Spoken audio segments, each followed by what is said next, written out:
Imagine waking up in the middle of the night and hearing knocks on the wall. First one, then two, then 10. The sound comes from everywhere. The floor, the ceiling, even the air itself. You rush to the children's room and witness the impossible.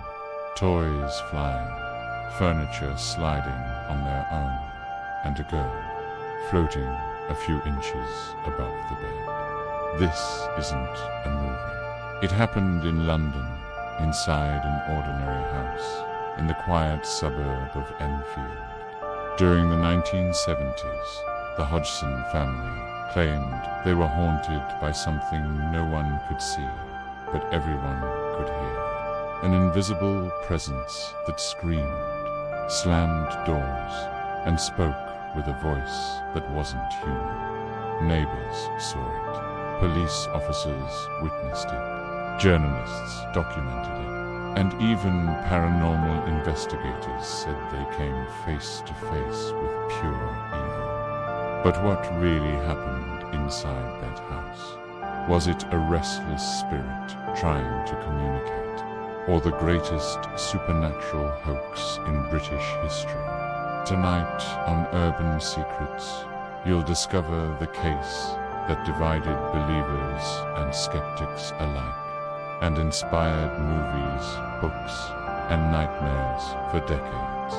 Get ready, because some stories never die, even after the last breath. London, late 1970s, a city torn between progress and crisis.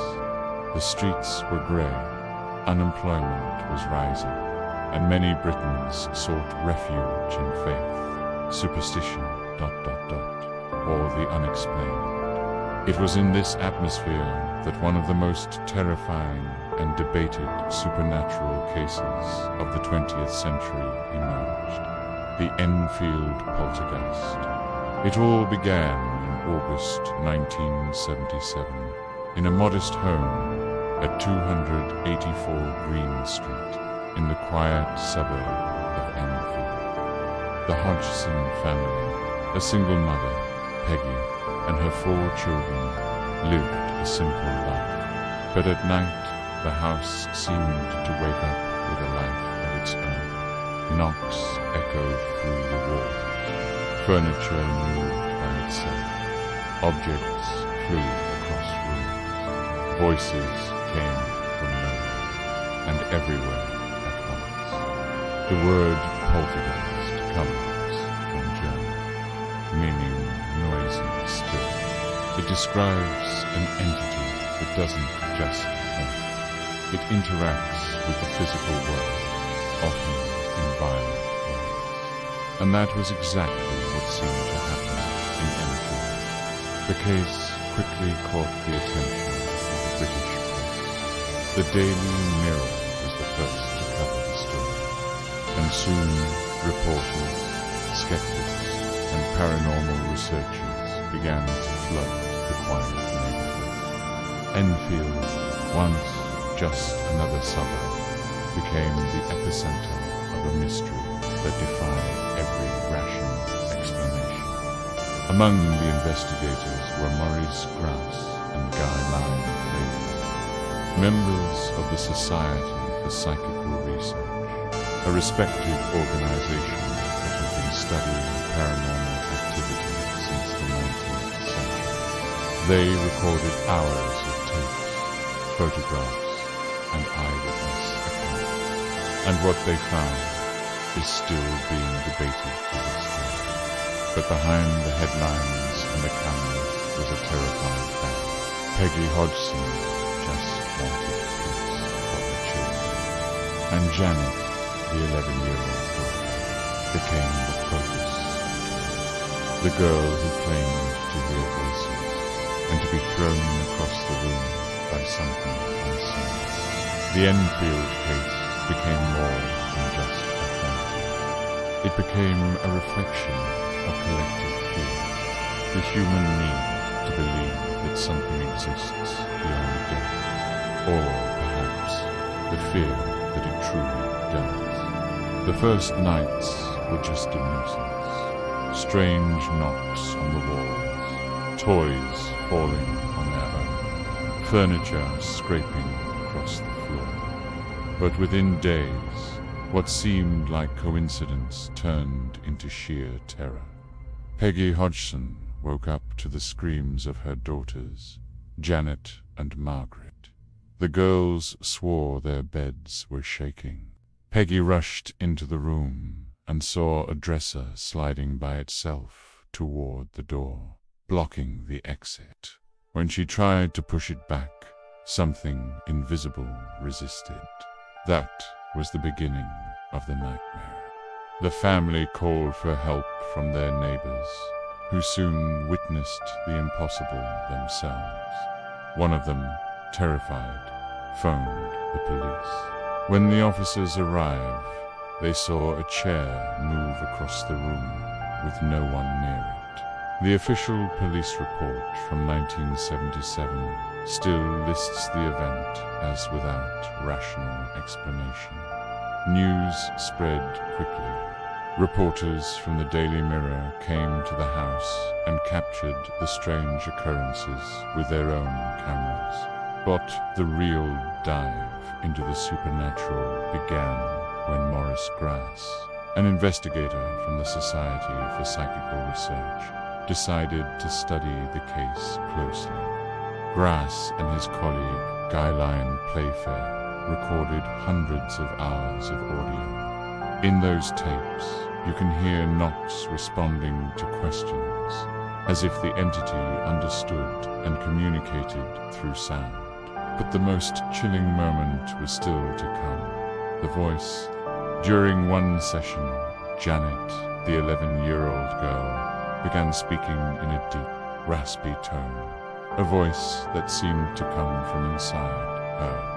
but wasn't hers. The voice claimed to be Bill Wilkins, a man who had died in that very house years earlier. I died in that chair, the eerie voice said. I went blind and had a hemorrhage. Later, records confirmed that a man named Bill Wilkins had indeed died there, exactly as the voice described. The investigators tried everything: hidden cameras, directional microphones, crosses, prayers. Nothing seemed to stop the manifestations. Toys were thrown across rooms, crucifixes twisted on the walls, and a photograph captured Janet's suspended midair, as if pulled by unseen hands. But not everyone. Skeptics called it a well-rehearsed act. They claimed the children were seeking attention, but the voices were fakes, tricks of the throat, like ventriloquism. Still, one thing the cameras couldn't deny was fear. The raw, unmistakable terror on the Hodgsons' faces didn't look like acting. As months passed, the case grew. Radio and television programs began covering the phenomenon. The tapes recorded by Grass became research material for scientists, theologians, and parapsychologists around the world. House 284 became a symbol of the British supernatural, a place where the unseen left visible scars. But what began as a few strange noises turned into something far deeper, a battle between faith and skepticism, between what we can see and what we'd rather not believe. In the months that followed, the Hodgson house became a battlefield for something unseen. The air grew heavy, nights stretched endlessly. Witnesses described disembodied voices echoing down the halls, objects being hurled by invisible hands, and even Janet, the 11-year-old girl, was seen floating above her bed. Eyes rolled back, body stiff as if gripped by something beyond this world. Photographs captured the moment. freezing her midair, haunting images that still send chills down the spine. The audio recordings reveal eerie exchanges between Morris, Grass, and the supposed entity. When Grass asked who's there, the deep, gravelly voice replied, Bill Wilkins. I died in this house. The tone was guttural, harsh, almost inhuman. Doctors and linguists examined the tapes, concluding that an ordinary child couldn't sustain such a voice without damaging her vocal cords. And yet, there was no clear explanation. British media erupted. Some headlines called it the greatest paranormal event of the century, while skeptics labeled it an elaborate hoax. A blend of hysteria, tricks, and manipulation. Critics pointed out inconsistencies, claiming Janet had been caught bending spoons and throwing objects when she thought no one was watching. Investigators insisted that even if a few stunts occurred, much of what they witnessed simply defied logic. Over time, the disturbances faded. Janet grew older, the family moved away, and the case was quietly shelved. But the echo of Enfield never truly died. Decades later, Janet admitted that some of the events had been exaggerated, but she stood by her experience. Only about 2% was faked. The rest, it really happened. Films like The Conjuring 2 brought the story back into the spotlight, turning the Enfield Poltergeist into a cornerstone of modern supernatural lore. Even today, researchers revisit the evidence and ask the same haunting question. Was the Enfield Poltergeist one of the greatest deceptions in history? Or undeniable proof that the unseen still walks among us? The Enfield case became more than just another ghost story. It turned into a mirror reflecting our deepest fear, the fear of not understanding what lies beyond what we can see.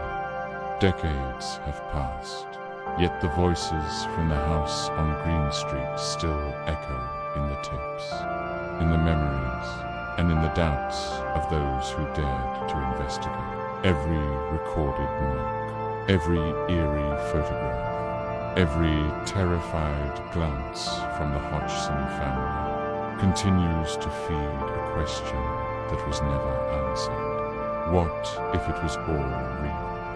Maybe the Enfield Poltergeist wasn't just an isolated phenomenon. Maybe it was a reminder that the world is far more mysterious than we imagine. Between what science can explain and what fear can reveal lies a shadowed territory, a place where the impossible happens, and the unseen whispers right beside us. So, the next time you hear a strange noise in the dark, remember Enfield, remember the voices, and if you love diving into real stories that defy logic and make your heart race, hit that like button, subscribe, and turn on notifications here on Urban Secrets. Every week we uncover the truths the world prefers to keep hidden, because sometimes true horror doesn't live in legends. It lives in the stories that really happen.